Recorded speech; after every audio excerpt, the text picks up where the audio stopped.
నిరీక్షణ prayer house మరియు centre సంఘముల తరపున ప్రభువు పేరట మీ అందరికీ పునరుద్ధాన దినపు శుభాభివందనములు. ఈ దినపు దేవుని మాట మొదటి సమూయేలు గ్రంథము 7వ అధ్యాయం 3వ వచనం. యెహోవా తట్టు మీ హృదయములను త్రిప్పి ఆయనను సేవించుడి. దేవుని ప్రజలు ఆయన కాపుదల విడుదల కొరకు ఆశిస్తే వారు ముందుగా హృదయపూర్వకంగా ఆయన వైపు తిరిగి అన్ని రకాలైన విగ్రహారాధనను రాజీతత్వాన్ని విడిచిపెట్టాలని సమూయేలు ఇక్కడ నొక్కి చెప్తున్నాడు.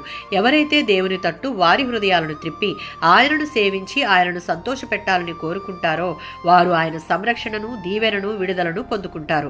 యెషయా గ్రంథం 55వ అధ్యాయం 6-7 వచనాలలో దేవునిలో ఉండి మరలా పాపపు మార్గములలో మరలి విగ్రహారాధనలో కూరుకుపోయిన వారితో దేవుడు యెషయా ప్రవక్త ద్వారా ఇలా మాట్లాడుతున్నాడు.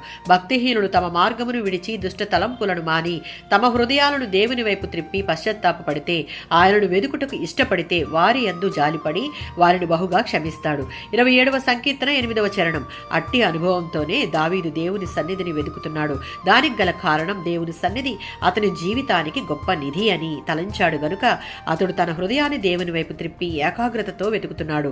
తనకు కావాల్సిన సమస్తము ఆయన యొద్దే ఉన్నదన్న సంపూర్ణ నిశ్చయత దావీదుకు ఉంది. యోవేలు గ్రంథము 2వ అధ్యాయం 12-13 వచనాలలో యోవేలు ప్రవక్త ఈ విధంగా పిలుపునిస్తున్నాడు. దేవునికి ఇష్టం లేని ప్రతి పాపపు స్థితిని విడిచిపెట్టి ఇప్పుడైనను విరిగి నలిగిన హృదయంతో దేవుని వైపుకు తిరిగితే, యథార్థంగా పశ్చాత్తాపపడితే వారి పట్ల జాలి, దయ చూపిస్తాడు. దావీదు వెతుకుతున్న దేవుని సన్నిధిని వెతుకుటకు, అందులో నివసించుటకు ప్రయత్నిస్తే ఎలాంటి శోధనలు, పరీక్షలు వచ్చినా వారిని దేవుడు విడిచిపెట్టడన్న అభయాన్ని పొందుకుంటాం. ఆమేన్.